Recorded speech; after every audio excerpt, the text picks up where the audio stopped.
Bonjour à toutes et bienvenue sur la deuxième session de mon programme 15 jours pour apprendre à se maquiller. Alors l'une de mes premières étapes, c'est de vous démontrer qu'il est important quand même de dissimuler toutes les petites imperfections que nous avons sur le visage. Beaucoup d'entre vous me disent « Oh oui, mais moi je n'aime pas le fond de teint, ni la crème teintée, ni les bébés crème, ni la poudre compacte, ni la poudre bronzante. Je n'aime pas avoir quelque chose sur ma peau. » Mais je voudrais vous démontrer quand même quelque chose et vous demander de faire un petit exercice qui vous prendra très peu de temps. Voyez, sur un côté de mon visage, j'ai mis une crème teintée, ce qu'on appelle les baby cream. Sur ce côté-là, voilà. Et de l'autre côté, je n'ai rien. À votre avis, quel est le côté qui fait plus jeune, qui est plus lumineux et qui est plus agréable juste avec une baby cream? Alors, je vous demande vous aussi de faire cet exercice. Vous allez vous mettre devant votre miroir, devant la lumière du jour. Vous allez faire la moitié de votre visage. D'un côté, vous allez mettre la crème teintée, votre fond de teint, ou alors votre poudre bronzante. Mais moi, je préfère quand même que vous essayiez soit une baby cream, soit une crème teintée, soit un fond de teint.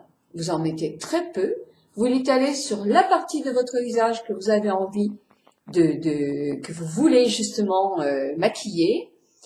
Et en toute objectivité, vous allez à la lumière du jour regarder pour voir lequel côté est le plus unifié, lequel côté fait la peau la plus tendue, lequel côté dissimule davantage et fait ce que j'appelle dans un maquillage une belle toile de fond.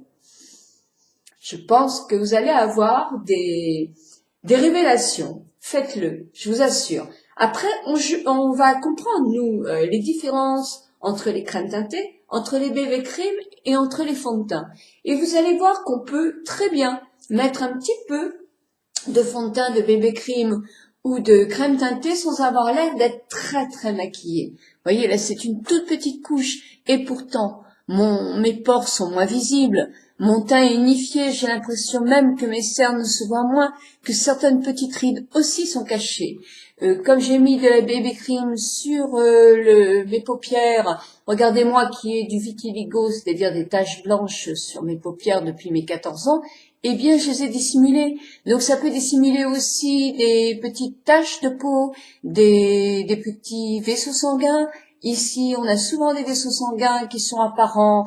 On peut avoir des différences de couleur de peau, hein, surtout sur les paupières à partir d'un certain âge, des petits boutons, des choses comme ça. Et je vous assure que je voudrais vraiment que vous essayiez cet exercice. D'un côté, vous vous maquillez, de l'autre côté, vous vous maquillez pas, et vous voyez ce que ça donne. Alors moi, ce que j'ai fait aussi, c'est que j'ai fait un sourcil très légèrement par rapport à l'autre. Et je voudrais aussi que vous apercevez de l'énorme différence sur un sourcil. Les sourcils sont la base de notre regard, de notre expression du visage. Donc ces deux points-là, le teint et les sourcils, sont très très très importants. Donc voilà ce que je vous demande de faire. Je vous laisse suivre la suite de votre coaching du jour et je vous donne rendez-vous demain et je vous souhaite une très très belle journée.